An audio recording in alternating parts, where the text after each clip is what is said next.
सभी का स्वागत है और मैं हूं आपके साथ रूपाली शर्मा। तो चलिए बुलेटिन की शुरुआत करते हैं जम्मू कश्मीर की अहम खबरों से। जम्मू कश्मीर प्रदेश कांग्रेस ने उन मीडिया रिपोर्ट्स का कड़ा संज्ञान लिया है जिन्हें कहा जा रहा है कि भारतीय जनता पार्टी विधानसभा चुनावों के नतीजे आने से पहले 5 लोगों को नामजद करने की फिराक में है। कांग्रेस ने इसे सरासर असंवैधानिक करार देते हुए उन लोगों के साथ धोखा किए जाने का आरोप लगाया है जिन्होंने इन चुनावों में बड़े उत्साह के साथ भाग लिया है। जम्मू में आज एक प्रेस कॉन्फ्रेंस के दौरान प्रदेश कांग्रेस के प्रवक्ता रविंद्र शर्मा ने इस पूरे मामले पर और क्या कुछ कहा है, आइए आपको बताते हैं। भारतीय जनता पार्टी और मीडिया में रिपोर्ट्स है कि वो 5 लोगों को नामजद करना चाहती है सरकार बनने से पहले ही। 8 तारीख को चुनाव के नतीजे आएंगे, जिसके पास बहुमत होगा, अंतिम जो गिनती होगी उसमें जिसके पास बहुमत होगा उसको अधिकार है कानून, संविधान और जमहूरियत में। लेकिन 5 लोगों को नामजद करना ये एक फ्रॉड होगा, डेमोक्रेसी के साथ धोखा होगा। और उन तमाम लोगों ने जिन्होंने बड़े उत्साह से वोटिंग की है उनके मैंडेट के साथ एक धोखा होगा कि आप उनकी मेजॉरिटी को माइनॉरिटी में बदल सकते हो। 5 लोग बहुत ज़्यादा होते हैं, एक आदमी पे सरकार बनती है गिरती है। 2 नॉमिनेटेड एमएलए जहाँ होती थी वुमेन, वो अभी भी हैं, लेकिन उनको सरकार बनने के बाद वो सरकार रिकमेंड करती थी और माननीय गवर्नर साहब राज्यपाल उनको नॉमिनेट करते थे। ये विचित्र स्थिति है कि जो सरकार बनने वाली है उसका इंतजार नहीं करेंगे और 5 लोगों से दिल्ली से या कहीं से बीजेपी के दफ्तर से रिकमेंडेशन आएगी, गवर्नर साहब को भेजी ऑफिस से और वो नॉमिनेट कर देंगे और वो नॉमिनेटेड लोग जो हैं वो फैसला करेंगे जनता के मैंडेट का कि जनता की सरकार कौन होगी। इसलिए ये बिल्कुल जो है वो यूनिक है डेमोक्रेसी में, ये डेमोक्रेसी के बेसिक स्पिरिट और कंसेप्ट के खिलाफ है। इसलिए हम ये मांग करते हैं कि जो 90 लोगों में से जिसके पास मेजॉरिटी होगी वो सरकार फॉर्मेशन करें। उसके बाद जो चुनी हुई सरकार होगी, कॉन्स्टिट्यूशन के तहत governor has to act on the aid and advice of the council of ministers. Governor साहब या उपराज्यपाल जो भी हों उनको उस सरकार की एड एंड एडवाइस के मुताबिक जो है वो दस्तखत करने हैं, फैसला करना है। इसलिए जो एड एंड एडवाइस उनको आएगी उसकी बात करें। इन्होंने ये नॉमिनेशन का प्रावधान रखा, इनके दिल में और मंशा यही थी कि 5 लोग हम अपने साथ ऐड करके हम गिनती बढ़ा लेंगे। ये इसलिए रिकमेंडेशन दी गई। हम इसका विरोध करते हैं कि डेमोक्रेसी के खिलाफ कोई कदम लेफ्टिनेंट गवर्नर ना उठाएं। हम जनता में जाएंगे, हमारे पास जो भी विकल्प हैं, लेकिन ऐसा कोई कदम जो है वो जनता के साथ धोखा होगा। ये हमारी मेन आज मांग। 1 अक्टूबर को विधानसभा चुनावों का तीसरा चरण व अंतिम चरण संपन्न होते ही आपको बता दें कि अब मतगणना की उल्टी गिनती शुरू हो गई है। मतगणना को शांतिपूर्वक संपन्न करवाने के लिए जिला स्तर पर तैयारियां कर ली गई है। डोडा में ईवीएम्स को कड़ी सुरक्षा व्यवस्था के बीच रखा गया और जिला चुनाव अधिकारी हरविंद्र सिंह समय समय पर सुरक्षा व मतगणना केंद्र में की गई व्यवस्था की समीक्षा कर रहे हैं। डोडा की 3 विधानसभाओं की मतगणना के लिए किए गए इंतजामों पर डोडा से हमारे संवाददाता वसीम कत्तू ने जिला चुनाव अधिकारी के साथ खास बातचीत की। आइए देखते हैं क्या कुछ कहना है उनका। बिल्कुल, अगर हम बात करें असेंबली इलेक्शन को लेके अब कुछ ही दिन बच चुके हैं। मैं डिप्टी कमिश्नर डोडा के ऑफिस में मौजूद हूं जहां पे 8 तारीख को काउंटिंग होगी। 51 कॉन्स्टिट्यूंसी, 52 और 53 की जो कॉन्स्टिट्यूंसी है यहीं पे उनका रिजल्ट जो अनाउंस किया जाएगा। डिप्टी कमिश्नर डोडा मेरे साथ जुड़े हैं एक्सक्लूसिव बातचीत के लिए। सर, क्या बताना चाहोगे? हम देख रहे हैं कि आपकी टीमें काम कर रही हैं और कुछ ही दिन अब बच चुके हैं, किस तरह की तैयारियां हैं? देखिए, डोडा डिस्ट्रिक्ट में 3 असेंबली कॉन्स्टिट्यूंसीज है और तीनों की जो काउंटिंग है इस बार हम जो हमारा इलेक्शन ब्लॉक है डीसी ऑफिस का वहीं पे करवाने जा रहे हैं। उसके लिए जो 3 टायर सिक्योरिटी है काउंटिंग सेंटर्स के अराउंड वो सब लगा दी गई है। जो हमारे काउंटिंग सेंटर्स है उसमें जो रिक्वायर्ड इंफ्रास्ट्रक्चर इन प्लेस करना है और जैसे ETPBS के लिए स्कैनिंग करनी है वो सारी चीज़ें प्रोक्योर करके अपनी अपनी जगह पे लगा दी गई हैं। और इसके अलावा जो आपको पर्सनल का बताऊं तो इसमें जो काउंटिंग स्टाफ रहता है वो प्रॉपर रेंडमाइजेशन के तरीके से आता है ताकि किसी को ये ना पता हो कि वो कौन सी टेबल पे बैठने वाला है और कौन से EVM पे काम करने वाला है। तो जो फर्स्ट रेंडमाइजेशन है वो हो चुकी है और बाकी की जो 2 रेंडमाइजेशन है वो जब आपके इलेक्शन ऑब्जर्वर्स काउंटिंग ऑब्जर्वर्स आ रहे हैं वो 6 तारीख को आएंगे, उनकी प्रेजेंस में किया जाएगा। इसमें इनकी जो ट्रेनिंग्स हैं वो सारी चीज़ों के इंतजाम कर लिए गए हैं, ट्रेनिंग्स करवा दी गई हैं।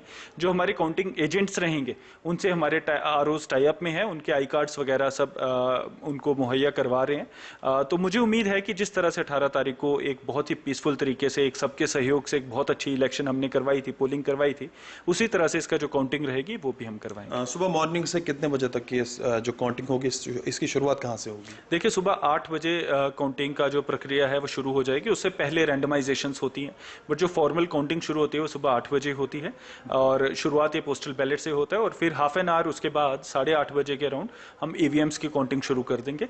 और इसका जो मुझे उम्मीद है कि जो इसकी प्रक्रिया रहेगी वो 3-4 बजे तक कंक्लूड हो जाएगी और इसका टाइम टू टाइम जो अपडेशन होता है ऑन द वेबसाइट और लोगों को जो अनाउंसमेंट्स कर करके हर एक राउंड के रिजल्ट्स बताए जाते हैं वो सब चीज़ें हमारे आरओज करेंगे।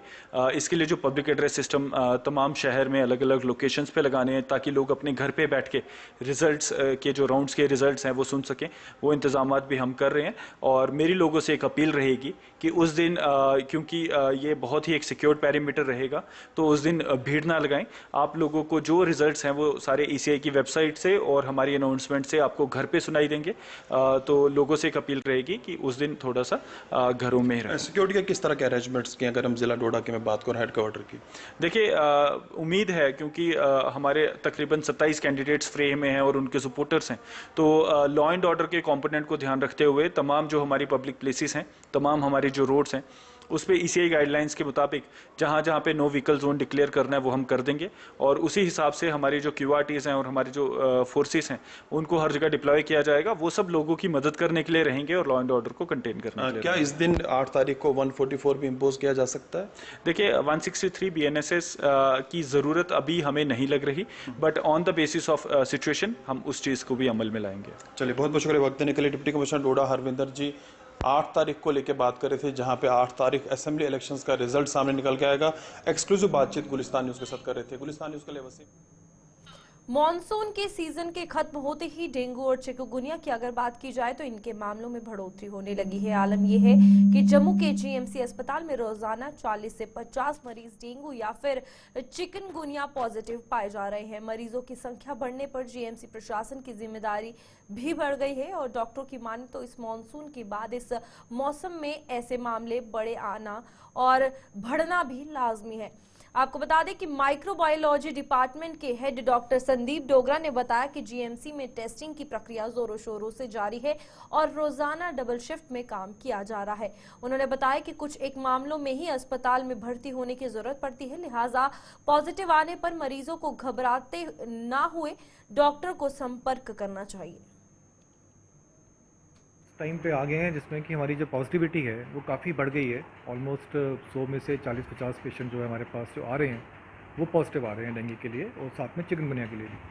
तो ये एक एक्सपेक्टेड ट्रेंड है, क्योंकि देखा जाता है कि आपको मालूम है जैसे कि ये एक मच्छर से इन्फेक्शन होता है, मच्छर के काटने से होता है और मानसून के बाद इसका जो ग्राफ है वो चढ़ना शुरू करता है। हमारे पास किट्स की कोई शॉर्टेज नहीं है, सारे किट्स हम जो हैं वो हम NS1 जो एलाइज़ा है, IgM एलाइज़ा है, डेली बेसिस पे कर रहे हैं, 2-2 शिफ्टों में कर रहे हैं, सेम डे रिपोर्टिंग दे रहे हैं जीएमसी जम्मू में। तो फैसिलिटी वाइज और साथ में जो डेंगू की डेडिकेटेड वार्ड्स हमारे पास हॉस्पिटल में बनी हैं, वहाँ पर भी जो टीम्स हैं वो मुस्तैदी के साथ जो भी पेशेंट हमारे पास आ रहे हैं, ये जानना भी ज़रूरी है कि देखिए डेंगू से डरने की ज़रूरत नहीं है। अगर हम पॉजिटिविटी अगर आ भी रही है ना, तो उसमें भी कोई 80% तक जो डेंगू है वो आपका माइल्ड फॉर्म का होता है, जो अपने आप सेल्फ रिकवरी मोड में हफ्ते 10 दिन में ख़त्म हो जाता है, ठीक हो जाता है। कुछ केसेस में ही हॉस्पिटल की ज़रूरत पड़ती है।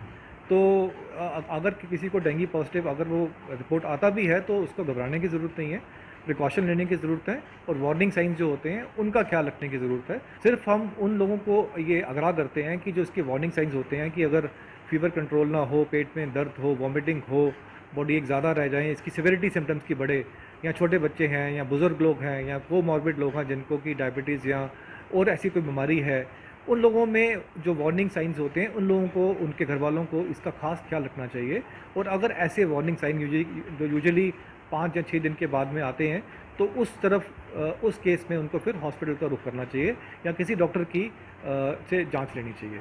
अदरवाइज़ अगर आप इसकी मैनेजमेंट की बात करें, तैयारी की बात करें, तो हम पूरी मुस्तैदी के साथ अपना काम कर रहे हैं। टेस्टिंग भी चल रही है और उनकी मैनेजमेंट भी हॉस्पिटल में शारदीय नवरात्रों के दूसरे दिन लोग मां शैलपुत्री की आराधना में डूबे हुए हैं और मंदिरों में सुबह सवेरे से ही श्रद्धालुओं की भीड़ उमड़ना शुरू हो गई थी। जम्मू सहित संभाग के अन्य जिलों के मंदिर मां के जयकारों से गूंज रहे हैं, जहां सुरक्षा को लेकर अगर बात की जाए तो कड़े इंतजाम किए गए हैं। जम्मू में बाहुर फोर्ट की अगर बात की जाए तो मां काली के मंदिर में भी श्रद्धालुओं का आना जाना लगा हुआ है, जहां मंदिर कमेटी की ओर से हर तरह के इंतजाम किए गए हैं। मां काली के मंदिर की छटा देखते ही बन रही है और यहाँ जम्मू के साथ साथ बाहरी राज्यों के श्रद्धालु भी शीश नवाने पहुंच रहे हैं।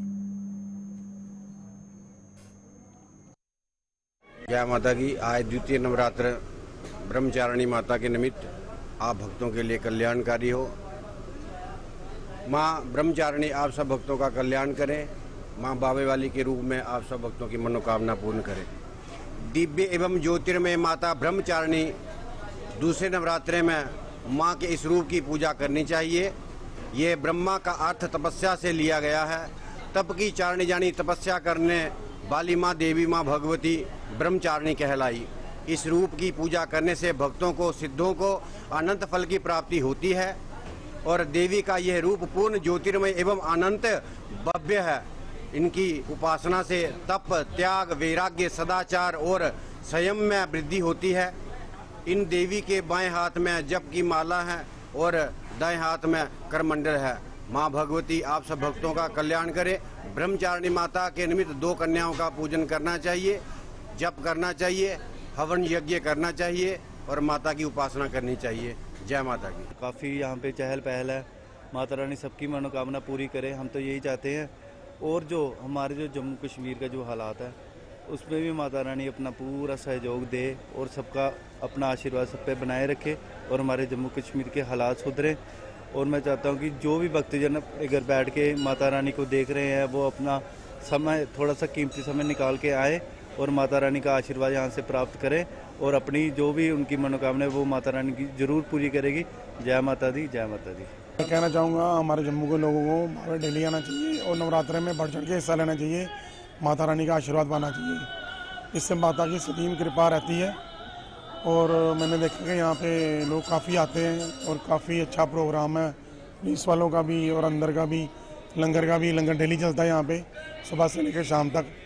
और मैं जम्मू के लोगों को यही कहना चाहूँगा कि डेली आएँ और माता रानी का आशीर्वाद लें और लाख लाख बधाइयाँ नवरात्रे की। यहाँ पे आज दूसरा नवरात्रा है, लोग बहुत श्रद्धा से आ रहे हैं, बहुत अच्छा लग रहा है यहाँ पे। देखिए यहाँ पे अच्छा है सभी और हमारी सारी सभी से यही दुआ है कि मनोकामना से माता रानी पूरा करती है।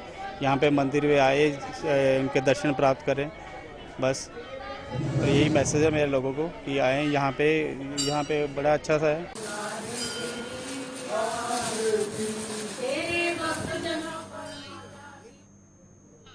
समाज के हर वर्ग के लोगों को उनकी धरोहरों व उनके इतिहास से रूबरू करवाने के लिए आपको बता दें कि आर्ट डिपार्टमेंट कई कदम उठा रहा है और इसी कड़ी में आज डिपार्टमेंट की ओर से जम्मू के बाल निकेतन में रहने वाले बच्चों को मुबारक मंडी स्थित डोगरा आर्ट म्यूजियम का दौरा करवाया गया। इस दौरे पर आने वाले बच्चों को इस म्यूजियम में रखी गई धरोहरों व इतिहास की जानकारी भी दी गई। आपको बता दें कि डायरेक्टर के सिद्धा व डोगरा आर्ट म्यूजियम के क्यूरेटर मुकुल मंगोत्रा ने इन बच्चों का ज्ञान बढ़ाया और इसकी जानकारी लोगों तक पहुंचाने का आह्वान किया। और न ही हम उनको सेंसिटाइज करें बट उनको भी ये पता चले कि उनकी धरोहर क्या है और बच्चों में अगर इंटरेस्ट वो जो हम जागरूक कर पाएंगे तो वो अपनी नेचुरल अपने जाके पेरेंट्स से भी कहेंगे, अपने बाकी पीयर ग्रुप से भी कहेंगे। और प्लस आप लोगों को यहाँ पर आए और आप लोगों की वजह से भी हम चाहते हैं कि लोग अपनी धरोहर को देखें, अपना जो वक्त गुजरा है, जो माजी गुजरा है उसको पहचानें, अपने आप को रिलेट करें अपने कल्चर से, अपने ट्रेडिशन से, अपने लैंग्वेज से। और जो यहाँ पर आर्ट्स आर्टिफैक्ट्स हैं और जितने मैन्युस्क्रिप्ट्स हैं यूनिक हैं, कहीं पर भी आपको नहीं मिलेंगे। तो मैं यही कोशिश करूँगा कि हमारी यही एक एम है कि हम जो अपने SPS म्यूज़ियम है, हमारा जो डोगरा आर्ट म्यूज़ियम है, यहाँ पर जो जितने आर्टिफैक्ट्स हैं उनको और हम एजुकेशन पर्पज़ के लिए, रिसर्च पर्पज़ के लिए, सेंसिटाइजेशन के लिए, नॉलेज के लिए सब लोगों को यहाँ पर हम इनका जो विजिट्स को बढ़ाएं, इनको यहाँ का एक्सपोजर दे दें और इस धरोहर को और भी जो एग्जीबिशन के माध्यम से या बाकी जो हमारे एजुकेशनल या हमारे आईसी एक्टिविटीज़ रहेंगी उसके माध्यम से हम इसको बढ़ावा दें। अगर ये हिस्ट्री भी है, हमारे मैन्युस्क्रिप्ट्स में भी लिखा गया है, जो रिलीजन फॉलो करता है उनकी रिलीजियस बुक्स में भी लिखा गया है कि आदमी की आइडेंटिटी जब कोई लूज़ कर जाता है, जब वो अपनी लैंग्वेज लूज़ कर जाता है तो the whole society gets degraded. और जो चीज़ें यहाँ पर हुई हैं, जितनी अच्छी हुई हैं, जैसे आप देखेंगे, अगर आप भी यहाँ देखेंगे बहुत सारे मैन्युस्क्रिप्ट्स हैं जो सदियों पुरानी हैं, गुरुमुखी में लिखे हैं, देवनागरी में लिखे हैं, शारदा में लिखे हैं, तो वो सारी चीज़ें भी अगर लोगों तक पहुँचे और वो लोग समझे। और अभी आप ये को भी जान के खुशी होगी, हमारे पास यहाँ पर रिसर्च स्कॉलर्स आते हैं यूनिवर्सिटीज़ के, यहाँ के इवन फॉरेन स्टूडेंट्स भी आते हैं। आज का जो विशेष कार्यक्रम है ये अंडर प्रिविलेज्ड बच्चों के लिए रखा गया था, क्योंकि जो बच्चे अमूमन यहाँ पे नहीं आ पाते, स्कूलों के छात्र तो यहाँ रेगुलर आते रहते हैं, स्कूल कॉलेज के बच्चे, लेकिन ये बच्चे यूँ की नहीं। आज जो था वेद मंदिर बाल निकेतन जो हमारा ऑर्फन होम है, वहाँ से स्पेशली इन बच्चों को लाया, इनको इन्वाइट किया गया था, ये बच्चे वहाँ से आए हैं ताकि इन लोगों को भी वो अवसर प्राप्त हों जो सामान्य बच्चों को अवसर प्राप्त होते हैं, और ये भी अपने समृद्ध इतिहास के बारे में जान सकें और उस पर गौरव कर सकें। तो यही इस विभाग का। बांग्लादेश में मंदिरों में तोड़फोड़ के साथ साथ हिंदुओं पर हो रहे अत्याचारों पर केंद्र सरकार की चुप्पी पर शिवसेना उद्धव ठाकरे की जम्मू कश्मीर इकाई ने सवालिया निशान लगाए हैं। शिवसेना का कहना है कि केंद्र सरकार अभी तक बांग्लादेश पर कोई कार्रवाई नहीं कर पाई है, जिससे हिंदुओं को ठेस पहुंच रही है। शिवसेना उद्धव ठाकरे के राष्ट्रीय संगठक अशोक तिवारी ने जम्मू में आज एक प्रेस कॉन्फ्रेंस के दौरान भारत सरकार से इस पूरे मामले को संयुक्त राष्ट्र संघ में उठाने की मांग की ताकि बांग्लादेश को कड़ा संदेश दिया जा सके। उन्होंने कहा कि अगर सरकार ऐसा करने में नाकाम रहती है तो शिवसेना उसके खिलाफ देश भर में प्रदर्शन करने को मजबूर हो जाएगी। बांग्लादेश में कई हिंदू मंदिरों पर, माताजी की मूर्तियों पर आक्रमण हुआ।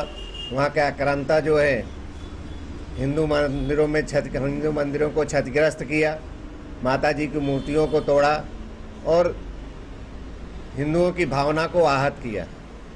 इससे शिवसेना बहुत ही आहत है, दुखी है और हमारे अंदर बहुत ही रोष भी है कि हमारे प्रधानमंत्री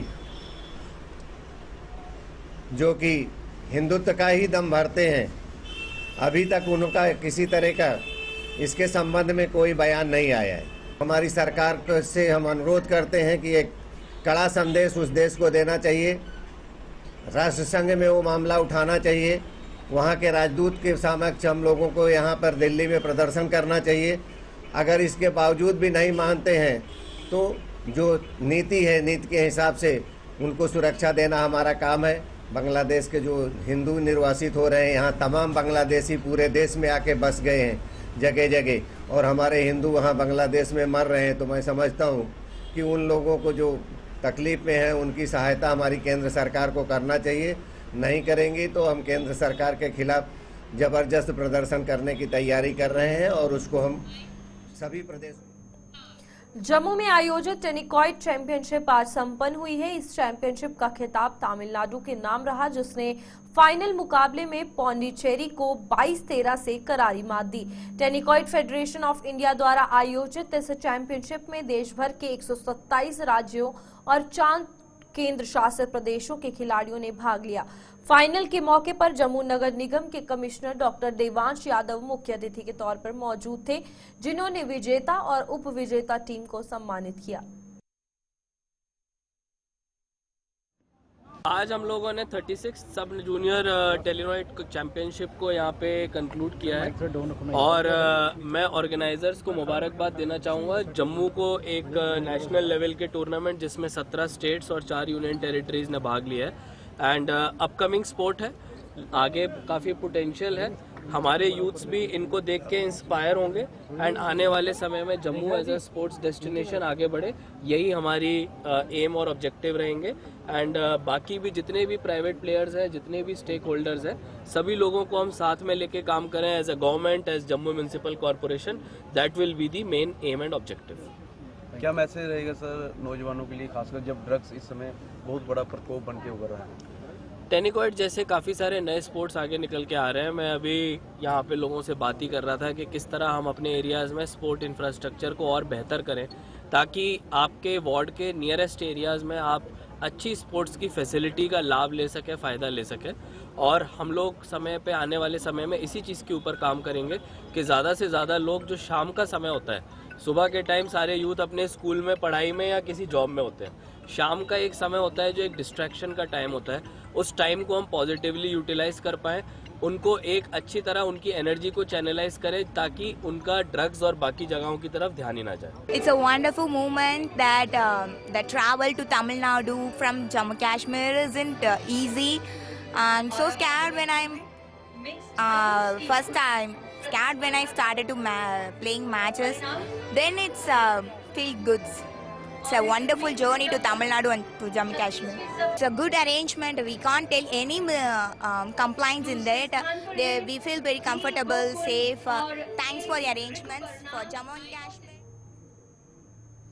आरएसपुरा के दबलेड इलाके में इन पावन नवरात्रों में एक रिजॉर्ट की शुरुआत की गई है। इस रिजॉर्ट का उद्घाटन आज भाजपा के प्रदेश उपाध्यक्ष व पूर्व मंत्री श्यामलाल चौधरी और डीडीसी प्रोफेसर गारूराम भगत ने किया है। इस रिजॉर्ट में विवाह, शादियों सहित अन्य समारोह के आयोजन के लिए लोगों को हर प्रकार की सुविधा दी जा रही है। यहाँ दबलेड मां जगदम्बे एमजे रिजॉर्ट का यहाँ उद्घाटन किया गया और हमारे माननीय पूर्व मंत्री चौधरी शाह किशन यहाँ साथ में हमारे सरपंच साहब, तो इसका यहाँ उद्घाटन हुआ है। और मैं समझता हूँ कि बहुत ही खूबसूरत यहाँ रिजॉर्ट तैयार किया गया है और इस रिजॉर्ट का इसमें काफ़ी बेनिफिट मिलेगा। ब्याह शादी में यहाँ पे अच्छे से होंगी, तो ये एक बहुत अच्छी यहाँ फैसिलिटी क्रिएट की गई है।